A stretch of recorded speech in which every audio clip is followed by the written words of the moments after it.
If there is a peace that is eternal, and if that peace is found in this Messiah, this wonderful counselor, how does all that work?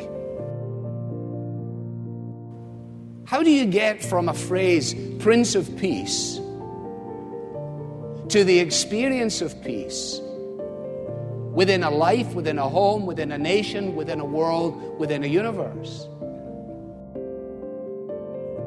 If God has come in the person of this Prince, we ought to expect that he has accomplished what he set out to do.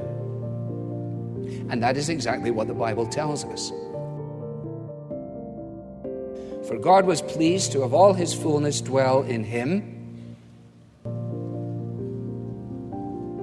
and through him to reconcile to himself all things, whether things on earth or things in heaven, by making peace through his blood shed on the cross. And the reason that this is so significant is because, verse 21, once you were alienated from God and were enemies in your minds because of your evil behavior. And the predicament that is before us is that we're alienated from God. Now, you're not going to find this anywhere else other than in the Bible. You won't find it addressed by anyone else or any other religion in this way. This amazing story of God becoming man, dying for his enemies, and praying for their forgiveness. That's the story of Christianity. God takes the initiative and comes to us. The Prince of Peace dies for those who are opposed to him, and simultaneously prays for the forgiveness of his enemies. Well, if we are the enemies of God, if by our belief and by our behavior we turn our back on him, what hope is there for peace then? Unless, of course, this God from whom we are alienated is the one who takes the initiative.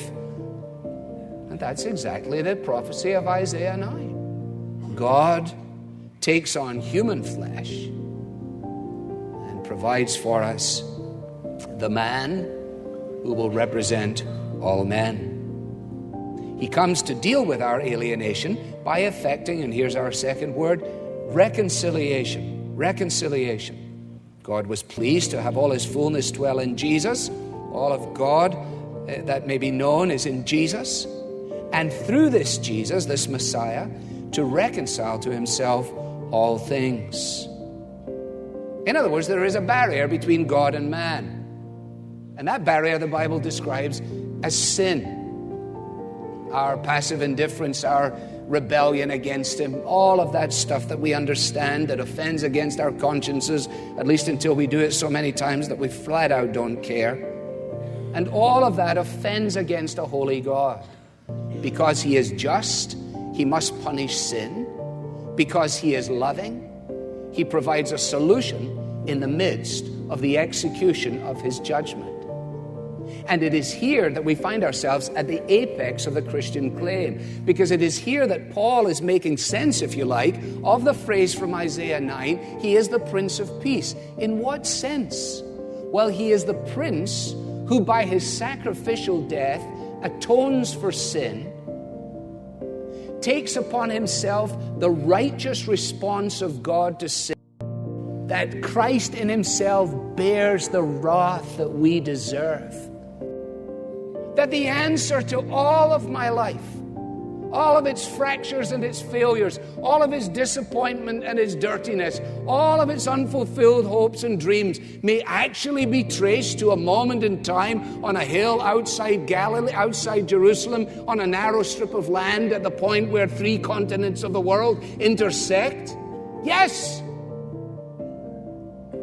You see, I say to you again, this Christmas story that everybody can set aside and dismantle with the Christmas lights is not the story to which we're introduced in the Bible. No, you can go to Hallmark for that. You don't need to go to the Bible for that one. The real question is, are you reconciled then to God? You see, Jesus is a sufficient Savior. That's what he's telling us here.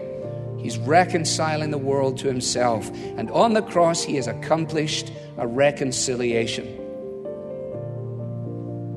And the issue for us is not achievement, but acceptance. Our society, our immediate culture as a whole, remains completely unaware that a reconciliation has been achieved. That on the cross of Christ, the answer to all of our deep-seated angst has been provided. The reason it doesn't know is because, in many cases, those who believe don't know well enough to tell others about this. To tell them that in that alienation, the Prince of Peace has done a work of reconciliation, which leads, in our final word, to transformation. Transformation. A transformation not only of the individual, but a transformation of the whole universe. Look at that. He reconciles to himself all things. Well, what do you mean all things? Well, the one in whom all of God's fullness is found is the one who reconciles everything, whether things on the earth or things in heaven, and actually things under the earth as well. In other words, Paul just points out the cosmic sweep of the reconciling work of Jesus. Nothing in the universe lies outside the range of what Jesus has accomplished. The Prince of Peace. Because by his coming, his death and his resurrection, the age to come, which will be finally put together according to God's timetable, but the age to come has dawned. And little glimpses of it, little insights to it are to be seen. Why? How? Because a child is born. The child is the Prince of Peace. And if you would know peace, you must come to the Prince. And what a welcome you will receive.